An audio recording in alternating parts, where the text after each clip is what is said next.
still a steady stream of devotees over at the Minor Basilica and National Shrine of Jesus Nazareno in Quiapo. And for updates, we have Mobile Journal, Kayla Makantan. Kayla, kamusta ang sitwasyon dyan?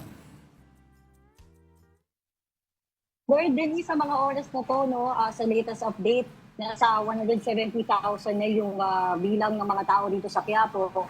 Pero ayon sa aking observation, maayos naman yung ating pagdadaong dito sa Plaza Miranda kasi tayo ay naglakad mula doon sa LRT hanggang dito. Talagang madali namang makapunta kahit na may mga LED screens na nakakalat para doon sa ibang hindi na makakapasok dito mismo sa simbahan kasi mahigpit yung kanilang seguridad. Mahaba yung pila dito at sinisiguro talaga nila na masascan yung mga bags na ipinapasok.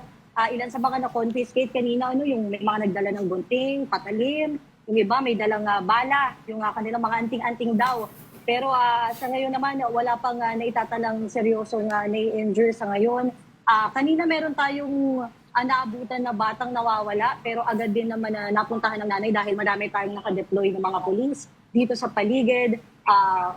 Sa ngayon naman, tuloy-tuloy pa rin yung misa no kada oras kasi ito at inaasahan nila na tuloy-tuloy pa rin yung pagdagsa ng tao kasi hanggang 11 p.m. po. Lord Denise. Alright. Maraming salamat at mag-ingat ka ha, ang ating Mobile Journal, Kayla Makantan.